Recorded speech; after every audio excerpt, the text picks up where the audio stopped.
You know what? এখন থেকে হোয়াটসঅ্যাপে আর কেউ নাম্বার দেখতে পাবে না। হ্যাঁ, ঠিকই শুনেছেন। হোয়াটসঅ্যাপে আমাদের পার্সোনাল একটা নাম্বার থাকে। সো আমরা চাই না যে আমাদের ব্যক্তিগত নাম্বার, এই নাম্বারটা কারো কাছে যাক বা কেউ এই নাম্বারটা জানুক। কারণ এই নাম্বারটা আমাদের ব্যক্তিগত নাম্বার হয়। তো হোয়াটসঅ্যাপে থাকবেন, বাট অন্য কাউকে কলও দিবেন কিন্তু আপনার নাম্বারটা দেখতে পাবেন না।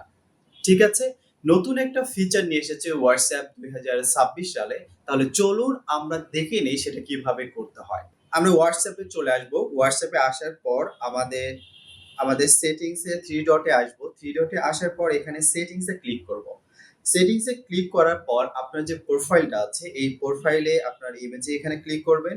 ক্লিক করার পর একটু নিচে আসবেন। নিচে আসার পর এখানে ইউজার নেম এর কথা বলেছে। তো আমরা জানি যে যেমন আমাদের বিভিন্ন ধরনের সোশ্যাল মিডিয়ায় ইউজার নেম থাকে, YouTube চ্যানেলে ইউজার নেম থাকে, ঠিক আছে? Facebook এ দেখবেন আপনার ইউজার নেম আছে। তো এই ইউজার নেম লিখে সার্চ করলে তাহলে কিন্তু আপনাকে পাওয়া যাবে। ঠিক তেমনভাবে আমাদের WhatsApp এও আমাদের শুধু ইউজার নেমটা আপনি যেটা লিখবেন, সেই নামটাই শুধু যদি কাউকে বলেন যে আপনি এই নামে সার্চ করলে আপনি আমাকে পাবেন, তাহলে দেখবেন আপনাকে পাওয়া যাবে। কেউ আপনার নাম্বারটা জানতে পারবে না। ঠিক আছে? ওকে, আমরা ইউজার নেমে যাব। ইউজার নেমে গিয়ে আমরা হচ্ছে আ এই ইউজার নেমে আমরা ক্লিক করব। এখানে হচ্ছে আপনি আপনার নাম অনুযায়ী, আপনার পছন্দ অনুযায়ী একটা ইউজার নাম দিবেন। ঠিক আছে?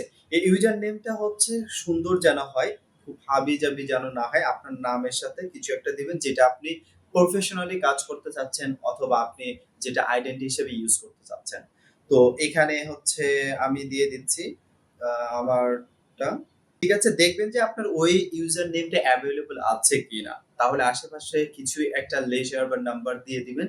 দেন পরবর্তীতে এটা আমরা কি করব? এটা আমি আ সেভ করে দিয়ে দিলাম। সেভ করে দেওয়ার পরে আমার এই নাম্বারে, এই নামে এখন যদি আমি কোনো ব্যক্তিকে আমার WhatsApp নাম্বার দিতে হবে না। তাকে শুধু বলব @ইসমাইল হোসেন ডিএম লিখে সার্চ করলে আপনি আমাকে পেয়ে যাবেন। তো ওই ব্যক্তি যখন আমাকে WhatsApp এ কল দিবেন, তিনি কখনো আমার নাম্বারটা দেখতে পাবে না। কারণ নাম্বারটা আমাদের পার্সোনাল হয়ে থাকে। আমরা নাম্বারটা সবাইকে দিতে চাই না। এজন্য এই ইউজার নেমটা দিলেই আপনি আপনার WhatsApp এ খুঁজে পাবেন এবং আপনার সাথে কথা বলতে পারবে, বাট কখনো নাম্বারটা পাবে না। ইন্টারেস্টিং না?